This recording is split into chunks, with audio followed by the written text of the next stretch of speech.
আল্লাহ বলেন, এই বনি আদমের প্রত্যেককে যদি একটা করে স্বর্ণের পাহাড়ের মালিক বানিয়ে দেয়া হয়। কিসের পাহাড় দেখছেন জীবনে? স্বর্ণের পাহাড়ের যদি মালিক বানিয়ে দেয়া হয়, আহাব্বা আইয়াকুনা লাহু ওয়াদিয়ান, একটা করে স্বর্ণের পাহাড়ের মালিক বানিয়ে দিলেও সে চাইবে কিভাবে আরো একটা স্বর্ণের পাহাড়ের মালিক হওয়া যায়।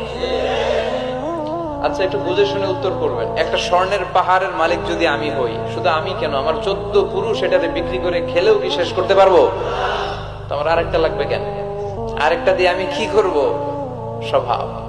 বিষ্ণু বললেন, সবশেষে হাদিসের শেষাংশে বললেন, ওয়ালাইয়ামলা আফাহু ইল্লা তুরাব, কবরের মাটি ছাড়া কোনো কিছুই মানুষের এই জিহ্বাটারে থামাতে পারবে না। চিৎকার করে বলেন ঠিক কিনা? জন্য যার আছে বেশি ও চায় বেশি, এই ডিমান্ডটারে একটু কমাতে হবে, আল্লাহর কাছে শুকরিয়া করতে হবে। অর্থের প্রয়োজন আছে, কিন্তু এটার হৃদয়ে স্থান